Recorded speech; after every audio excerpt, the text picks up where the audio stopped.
বর্তমানে দক্ষিণবঙ্গে আলুর অভাবী বিক্রি শুরু হয়েছে। মাঠে আলুর দাম একেবারে তলানিতে। পয়লা মার্চ থেকে সরকারের ঘোষণা অনুযায়ী হিমঘর মালিকদের মাধ্যমে সহায়ক মূল্যে আলু কেনার প্রক্রিয়াও শুরু হয়নি। এক কথায় বলতে আলুর জগতে ঘনিয়ে এসেছে দুর্যোগের কালো ছায়া। নমস্কার, আপনারা দেখছেন ইন্ডিয়া পটেটো নিউজ। আজকের এই প্রতিবেদনে আমরা কথা বললাম ওয়েস্ট বেঙ্গল কোল্ড স্টোরেজ অ্যাসোসিয়েশনের সভাপতি শুভজিৎ সাহার সাথে। কেন সহায়ক মূল্যে এখনো আলু কেনার প্রক্রিয়া শুরু হয়নি, আজ হুগলির ধনিয়াখালীতে কোন কোন প্রজাতির আলু কি দামে বিক্রি হচ্ছে, পাশাপাশি কৃষকেরা কতটা আর্থিক সংকটে রয়েছেন, সরাসরি শুনে নিন শুভজিৎ সাহার মুখ থেকে। আপনার এলাকার জমিতে কি দামে আলু বিক্রি হচ্ছে কমেন্টে লিখে জানান। ভিডিওটি শেয়ার করে দেশ বিদেশের সমস্ত কৃষক ও ব্যবসায়ীদের কাছে পৌঁছে দিতে ভুলবেন না। চ্যানেলে নতুন হলে চ্যানেলটি সাবস্ক্রাইব করুন ও ফেসবুক পেজটি ফলো করে নিন। শুভজিৎ বাবু নমস্কার। নমস্কার। শুভজিৎ বাবু, গত 26শে ফেব্রুয়ারি রাজ্য সরকারের তরফে ঘোষণা করা হয় যে পয়লা মার্চ থেকে 31শে মার্চ পর্যন্ত আপনাদের হিমঘর মালিকদের সহায়তায় সরকার আলু কিনবে 950 টাকা প্রতি কুইন্টাল দামে জ্যোতি আলু। ব্যাপারটা এখনো স্টার্ট হলো না কেন, বা কি মনে হচ্ছে, এটা নিয়ে কি বলবেন? প্রথমেই ইন্ডিয়া পটেটোকে ওয়েস্ট বেঙ্গল কোল্ড স্টোরেজ অ্যাসোসিয়েশনের তরফ থেকে এবং আমার তরফ থেকে নমস্কার জানাই। নমস্কার। তো ব্যাপারটা হচ্ছে যে সরকার যে নির্দেশিকা জারি করেছে এটা কৃষকের স্বার্থে, তার জন্য সরকারকে ধন্যবাদ। কিন্তু এই ব্যাপারটা আমাদের যে ভূমিকা, এখানে ব্যাংকের সঙ্গে একটা কিছু আমাদেরকে ব্যাংক থেকে লোন নিয়ে এইটাকে কাজটাকে করতে হবে। হুম।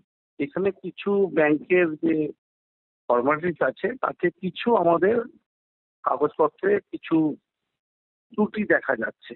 আচ্ছা আমাদের মনে হচ্ছে এই জায়গাটা কিছু সংশোধনের প্রয়োজন আছে। আচ্ছা।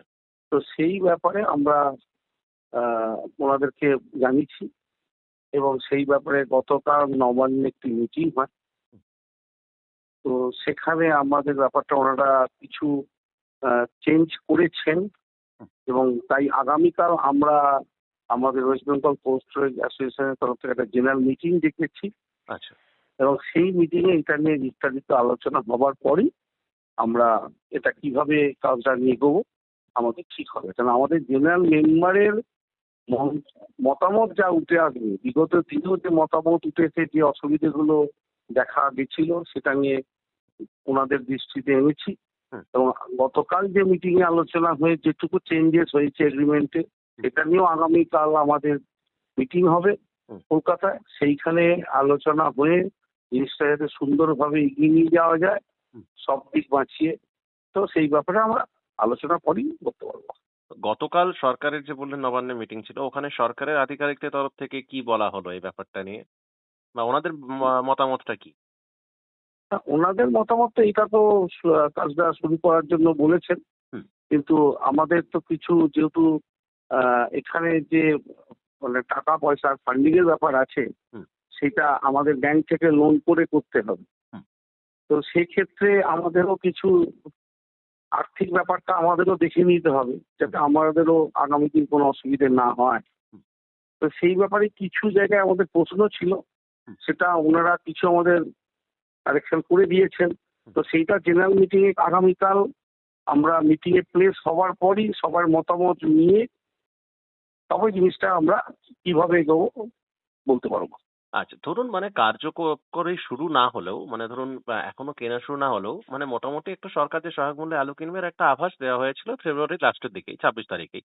তো ধরুন আমরা গত বছর দেখেছিলাম যে আলু সরকারের তরফ থেকে না কেনা হলেও এই যে সহায়ক মূল্য ঘোষণা করার পর থেকেই না মার্কেটে কিন্তু দামটা বেড়েছিল, বা ধরুন ব্যবসায়ীরাও বেশি দামে আলু কিনতে আগ্রহী হয়েছিল। এই বছরেতে সেই আগ্রহটা ব্যবসাদারদের মধ্যে কেন নেই, যে সহায়ক মূল্যের থেকেও বেশি দামে আলু কেনা বা তার সম দামে আলুটা কেনা? কারণ এখন তো অনেক কম দামে আলু বিক্রি হচ্ছে। ব্যাপারটা হচ্ছে যে অ্যাকচুয়ালি দেখুন, এই ব্যাপারগুলো ব্যবসাদাররা ভালো বলতে পারবে। তবুও আপনি আমাকে জিজ্ঞাসা করেছেন, আমার যেটা ব্যক্তিগত মত, এটা অ্যাকচুয়ালি বিগত মানে আমাদের যে 25 সাল গেল, আমাদের আলুতে প্রচুর প্রত্যেক আলু সংরক্ষণকারীর প্রচুর লস হয়েছে। আপনারা জানেন লাস্ট পর্যন্ত 50-100 টাকা বন্ডে বিক্রি হয়েছে। হুম হুম মানুষের আর্থিক অবস্থা খুব খারাপ হয়ে গেছে যারা এই আলুর সঙ্গে জড়িয়ে আছে। হুম এখানে কৃষকও আছে হুম সংরক্ষণকারী থেকে। হুম এই জায়গায় সরকার যে গত বছর রেট ডিক্লেয়ার করেছিল, সবাই আশা করেছিল যে হ্যাঁ, সরকার তো ডিক্লেয়ার করেছে, হয়তো কিছু না কিছু আমরা আনলোডিং এ আমি যখন বেরোয় সেই দামটা পাবো বা কোনো একটা সাপোর্ট কিছু পাবো। সেই জায়গায় যখন মার্কেটটা ক্র্যাশ হয়ে গেল এবং সেখান থেকে কোনো জায়গা থেকে সাপোর্ট আমরা পেলাম না, হুম। এবং তখনই মানুষের এবছরে সেই ধারণাটা এসে গেছে, যেহেতু আমাদের লোকসান এবং সেই সাহসটাও নেই যে সরকার একটা রেট করেছে, আমরা কিছু অন্তত বেশি দামে রেট করে যাতে আলুটা কিনে লাভবান হব, এই ভরসা বিশ্বাসটা কিন্তু আর আলুতে নেই। তার সঙ্গে সঙ্গে সারা ভারতবর্ষে আলুর যে আজকে প্রোডাকশন এবং আলুর চাষ বেড়েছে, এবং আমাদের রাজ্যে যে প্রোডাকশন হচ্ছে, এবং আমরা 16ই ফেব্রুয়ারি আমাদের পোস্ট অ্যাসোসিয়েশনের মিটিং এ আমরা বলেছিলাম যে প্রায় 28 কোটি প্যাকেট এবছর আলু উৎপন্ন হবে, এবং সেই দিকেই যাচ্ছে। মানে আমরা আজও নিশ্চিত যে অতটা পরিমাণে আলু কিন্তু করবে, অর্থাৎ প্রোডাকশনও বাম্পার, এবং বিগত দিনের ব্যবসার যে পরিস্থিতি এবং আর্থিক যে অবস্থা এত খারাপ আলু নিয়ে যেভাবে হয়েছে, এবং 24 সালও লাস্টে দেখবেন আলু অনেক মানে খুবই খারাপ জায়গা হয়েছে। তো এই বিগত দিনের ইতিহাস যেগুলো হয়ে গেছে সেটা থেকে মানুষ শিক্ষা নিয়ে আর আলুতে ইনভেস্ট করতে নারাজ হয়ে যাচ্ছে, যে এত বাধা বিপত্তি আসছে আলু নিয়ে, ফলে কেউ আর সাহস করে এটার ইন্টারেস্ট হচ্ছে না। এটাই মনে হয় সব থেকে বড় কারণ। আচ্ছা, আপনার বোধহয় ধনিয়াখালীতে বাড়ি সম্ভবত। তো আপনাদের ধনিয়াখালী ধনিয়াখালীতে আপনাদের ওখানে আজকের দিনে কিরকম কি বাজার রয়েছে আলুর, মানে মাঠের দাম, জ্যোতি আলুর? মাঠের দাম 220 টাকার আশপাশ। জ্যোতি আলুর? জ্যোতি আলু জ্যোতি এখন হিমালয়ী কলম্বার চাষটা অনেক আমাদের এই ব্লকে বেড়ে গেছে। হুম। তোমার চন্দ্রমুখী এখানে হয় খুবই ভালো ধনেখালি। তো সেখানে 220 টাকার ভেতর কেউ হয়তো 250 টাকা হতে পারে, এর বেশি নেই, 220 থেকে 250 ধরতে পারে। জ্যোতি আলু। আর এমনি জ্যোতি আলু হাইব্রিড গুলো, কলম্বা বা হিমালয়ানি এগুলো? এই রকমই, এই 220 আশপাশ। চন্দ্রমুখীটা মনে হয় একটু বেশি তাহলে নাকি? চন্দ্রমুখীটা বেশি, চন্দ্রমুখীটা 300 টাকা মানে মাঠের দাম? মাঠের দাম, এগুলো সব মাঠের দাম, কৃষক পাচ্ছে। কৃষক পাচ্ছে, এবারে এর থেকে হয়তো 50-60 টাকা করে বেশি ওটা স্টোর ডেলিভারি হচ্ছে।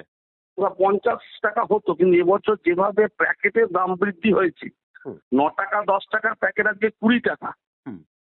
অবাক ব্যাপার, এবং এটা প্রথম থেকে চালু হয়ে গেল। হুম হুম হুম এটা তো একটা খুবই যাচ্ছেতাই ঘটনা ঘটে গেল প্যাকেটের দাম নিয়ে। হুম। এখনো পর্যন্ত প্যাকেটের দামটা কিন্তু কোনোভাবে মানে নামানো যাচ্ছে না, জানি না কেন হচ্ছে।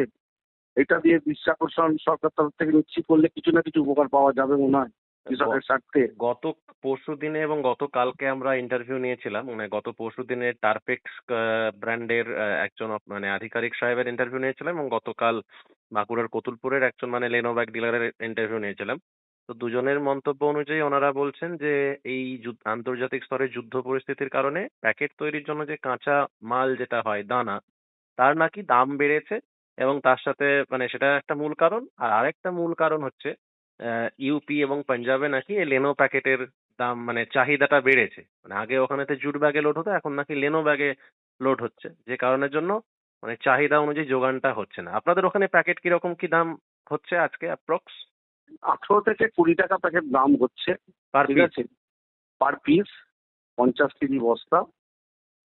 কিন্তু দেখুন ব্যাপারটা হচ্ছে যে আন্তর্জাতিক স্তরে আমরা যুদ্ধের জন্য দানার দাম বেড়েছে ঠিকই কথা, কিন্তু স্টোর খোলা থেকেই শুরু করে এই দামটা কিন্তু মানা যায় না। হুম হুম হুম যুদ্ধর জন্য এফেক্ট আসবে পরে। আজকে যদি এই প্যাকেটের দামটা আজকে বাড়তো তাহলে কিন্তু ঠিক ছিল, হুম কিন্তু এটা ডিমান্ড নিশ্চয়ই উত্তরপ্রদেশ বা পাঞ্জাবে হয়েছে ঠিক কথা, কিন্তু এত অ্যাডভান্স এই দামটাকে আমার মনে হয় কেউ করিয়েছে, মানে এটা আমার ঠিক মানতে পারছি না। যুদ্ধের দোহাই দিয়ে নিশ্চয়ই বাড়তো, কিন্তু পরে বাড়তো, কিন্তু আজকে প্যাকেট পাওয়া যাচ্ছে না এরকম তো নয়, এটাও ভাবুন। আজকে হুম হুম প্যাকেট পাওয়া যাচ্ছে না এরকম কিন্তু নয়, হুম প্যাকেট কিন্তু পাওয়া যাচ্ছে, যত বেশি দামে পাওয়া যাচ্ছে। হুম বেশি দাম দিয়ে কিনতে হচ্ছে সেক্ষেত্রে। এবং প্রথম দিন থেকে রয়েছে মাঝে 13-14 টাকা ছিল, হুম। প্রথমে শুরু হয়েছিল 11-12 থেকে, 13-14টা অনেকদিন ছিল 4-5 তারিখ পর্যন্ত। হুম। হট করে একটা কি ব্যাপারে মানে একবারে 4-5 টাকা জাম্প করে গেল। তো যাই হোক, যুদ্ধের এফেক্ট তো আছে, কিন্তু তবুও এতটা প্রথম থেকে হওয়াটা মনে হয় উচিত হয়নি। তাহলে এই কারণের জন্য মানে এই যে মানে মাঠ থেকে খরচাটা বেড়ে গেছে। হিমঘর পর্যন্ত খরচাটা আরো বেড়ে গেছে। প্রায় 70 টাকার কাছাকাছি খরচা হয়ে যাচ্ছে, আচ্ছা, 60-70 টাকা হয়ে যাচ্ছে।